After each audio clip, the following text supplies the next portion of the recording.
Hi, you guys. Welcome to Audrey's reading area. Thank you for being here. All right. You are here listening to me read another book about Egypt.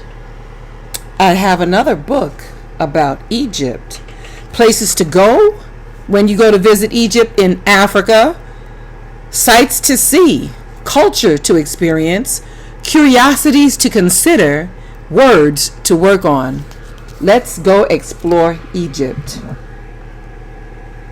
It says, complete with photographs, maps, vocabulary, call-outs, fun facts, and more, this is the perfect resource for the young explorer. Read about the biblical significance and history of Egypt, as well as current and curious information about food, clothing, and places of the region. Kim Washburn has been writing for children for more than 10 years, so I believe this is written by Kim Washburn. It's a Zonder Kids book. Let's go explore now. All right, places to go, sights to see, culture to experience, people to know, curiosities to consider, and words to work on. Wow, here's the map of Egypt.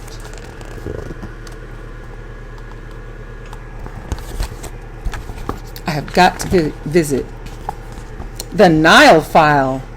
Since it's such a long book, I may not read everything in there, but miles of Nile.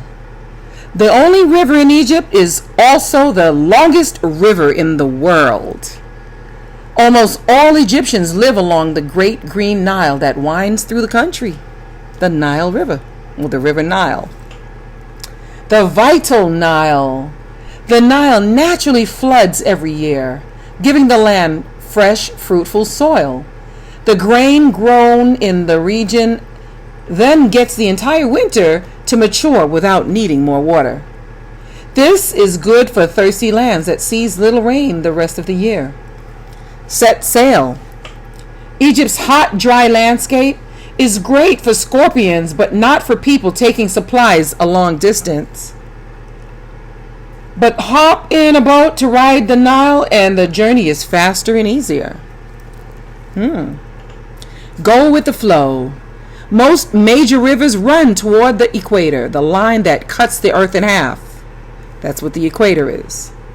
Not the Nile. It flows north toward the Mediterranean Sea. The Nile flows north towards the Mediterranean Sea. Hieroglyphics show what ancient sailors knew. The picture for traveling downstream shows a boat riding the current with an oar and a folded sail.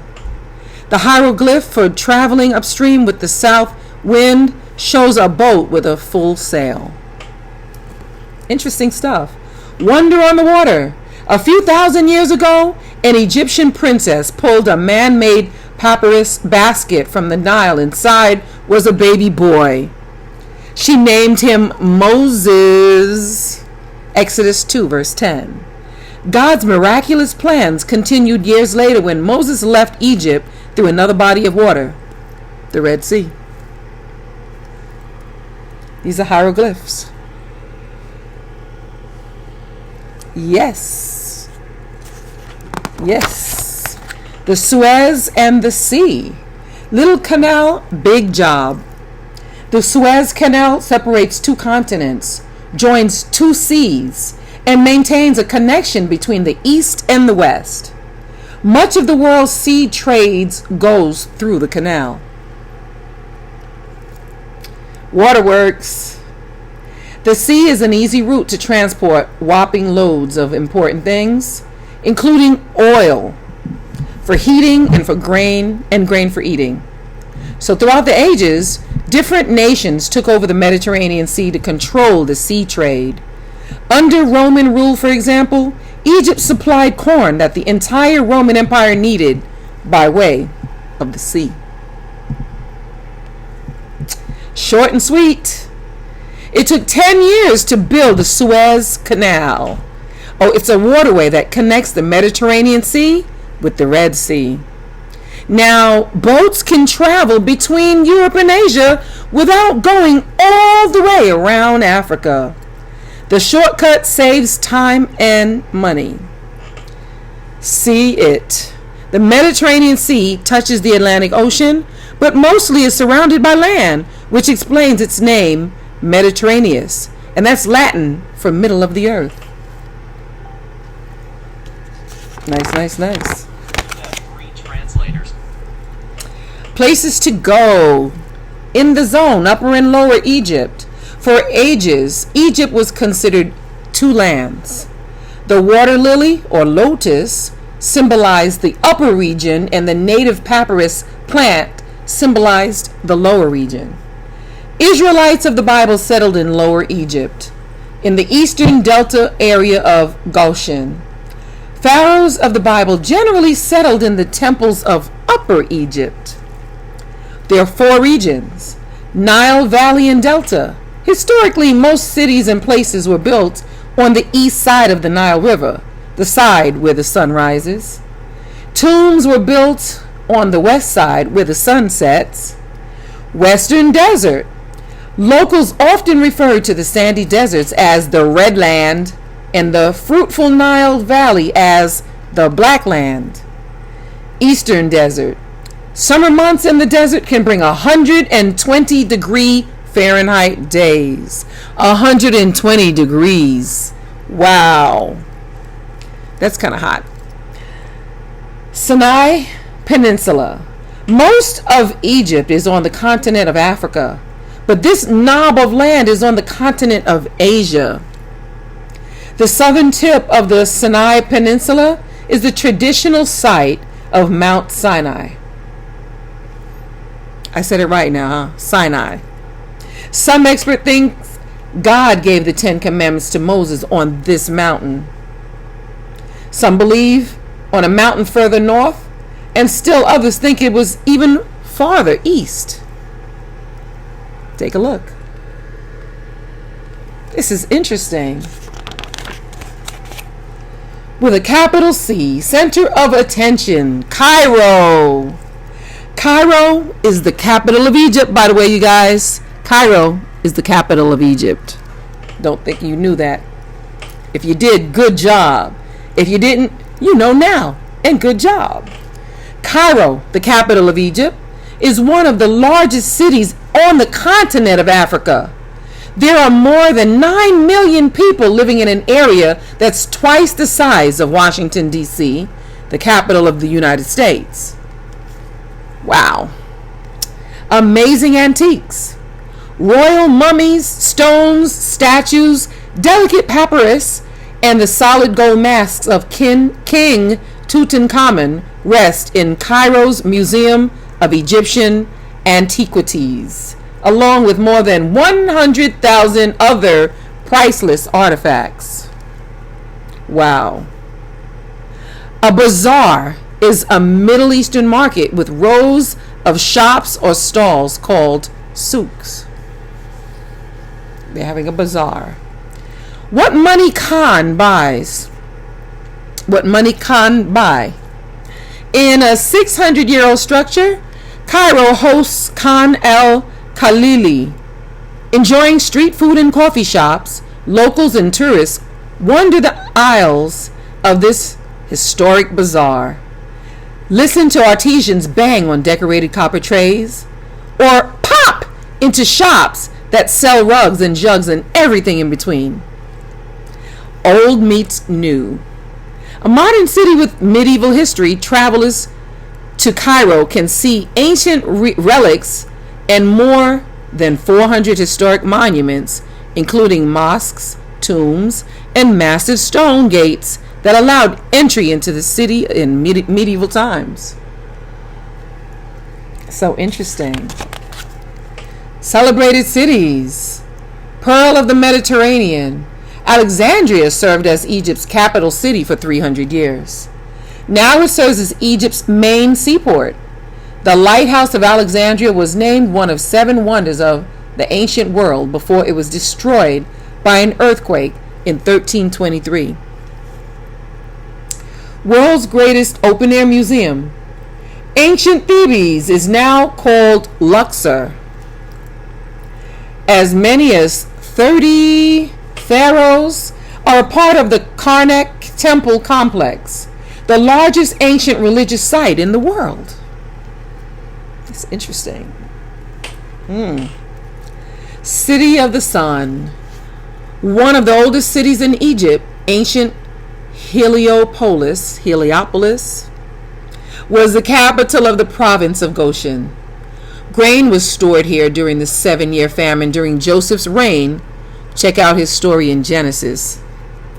Biblical prophecy said the king of Babylon would shatter the obelisks of Heliopolis and burn the temple of the sun in fire. Jeremiah 43:13. Today, the city's ruins lie nearly 200 feet beneath the earth's surface. That's interesting. City of the Scepter. A luxurious city suitable for its royal citizens, ancient Thebes was the impressive capital of Upper Egypt. The Avenue of the Sphinxes connected two of the grandest temples there and was lined with 500 statues on either side. Hieroglyph. Interesting. Fit for kings. Forget me not. Kings wanted to stay in pyramids. Not when they were living, of course, but after they died. So they built them. Royalty were buried in these distinctive tombs along with supplies and treasures for the afterlife, like food, pets, thrones, and weapons. DNA. With modern technology, scientists can take DNA samples from ancient bones and hair found in the pyramids to identify mummies and their relatives. Technical treasures. Pyramids are awesome structural accomplishments. Made of heavy stone, it took engineering whizzes and strong workers, thousands of strong workers, to construct them in a way that would last thousands of years. Numbers up. This says a special infrared scan is used to find underground pyramids. So numbers up. More than 100 pyramids have been counted in Egypt. In 2011, archaeologists uncovered 17 more using NASA satellite imagery. They don't look exactly the same, and some are in bad shape. For example, the pyramid at Medum has lost 4 of its large outer steps, but still looks pretty good after hanging out in the sun and wind for more than 4,000 years. I'd say. Regal Trio. Crown Jewel. 2.3 million blocks of stone made this. Wow. 5.75 million tons. Wow. Crown Jewel. The oldest, grandest pyramid at Giza is called the Great Pyramid. The Great Pyramid, built for King Khufu. It's not only the oldest of 7 wonders of the ancient world, but is the only one standing. Wow. For nearly 4,000 years, it was the tallest building in the world. That's impressive. Sneak a peek. The group Giza Shapely Shrines. Buried treasure. Let's read this one. Royal resting place. Some pharaohs choose to be buried in the Valley of the Kings. Nearly 65 tombs have been uncovered here, some with many chambers. Experts believe more tombs have yet to be discovered. Painted places. Some of the most spectacular examples of Egyptian art cover the walls in the tombs of royalty. Tomb number 66 in the Valley of the Queens belonged to Nefertari, the beloved wife of popular Pharaoh Ramses II. The tomb walls of the 7 rooms are carefully colored from corner to corner with pictures, prayers, and even a message from her husband. Dreamy discovery. After searching for 5 years, archaeologist and Egyptologist Howard Carter discovered a sealed tomb that hadn't been disturbed for 3,000 years. 26 feet underground, King Tutankhamun's tomb included 4 chambers packed with ancient treasures. Gilded means covered with a thin layer of gold. That's what gilded means. So the burial room alone contained King Tut's mummy, covered by an elaborate death mask, inside a solid gold coffin, inside 2 increasingly large gilded coffins, inside a red quartz-sized sarcophagus, inside 4 increasing larger gilded shrines. They had those bodies protected. Prize from the past, sights to see. Lying around at the pyramids of Giza, an enormous statue called the Great Sphinx has kept watch for more than 4,000 years. A regal symbol of the day, it has the body of a crouching lion, but the head of a king with a traditional Egyptian headdress. That is so interesting. The eyes of the Great Sphinx are taller than some grown men. Just the eyes alone. Wow, interesting. Battered and bruised under the sand, the stone body of the Sphinx was protected from sun, wind, and humans. But the uncovered top of the statue has some scars. Its nose has been damaged and the cobra from the headdress is gone. The Sphinx's ceremonial beard broke off and now has been reassembled and put on display in the British Museum. Nice. So the regal creature says 4 years, desert sand buried the Great Sphinx, leaving it only its awesome head above the ground. Efforts were made throughout the centuries to uncover the stone statue, but it was not until the 1930s that it was completely revealed. At 240 feet long and 66 feet high, it is bigger than a space shuttle. Wow. Interesting. Huge discoveries. Several ancient statues celebrating the powerful Pharaoh Ramses II still exist in Egypt. At Mount Rahina, a huge red granite statue of Ramses was found in 6 pieces. It was restored, it was strengthened with iron rods, and moved to a safer site. Imagine moving a 36-foot statue that weighed as much as 6 school buses. Wow, that's a lot. Big isn't big enough. At the temples in Abu Simbel, 4 huge statues show Ramses on his throne, wearing the double crown of both Upper and Lower Egypt. Picture a 6-story building. That's how tall each statue is. A sleeping giant. The broken feet of the Colossus of Ramses don't diminish the statue. The figure, nearly 33 feet, lies on its back, giving lucky visitors an uncommon close-up view of Ramses' face. Lost and found. As late as 2004, the head, chest, and base of another statue were found in Akhmim. Do the math. Adding up the measurements of each piece, and that intact statue would show the king as a very tall 40-foot figure. And he's sitting. Wow. Stay tuned for part 2 as I end this video now. Stay tuned for part 2 as I go into peek into history. Peek into history. Thank you for joining me here at Audrey's Reading Area. Don't forget to hit subscribe.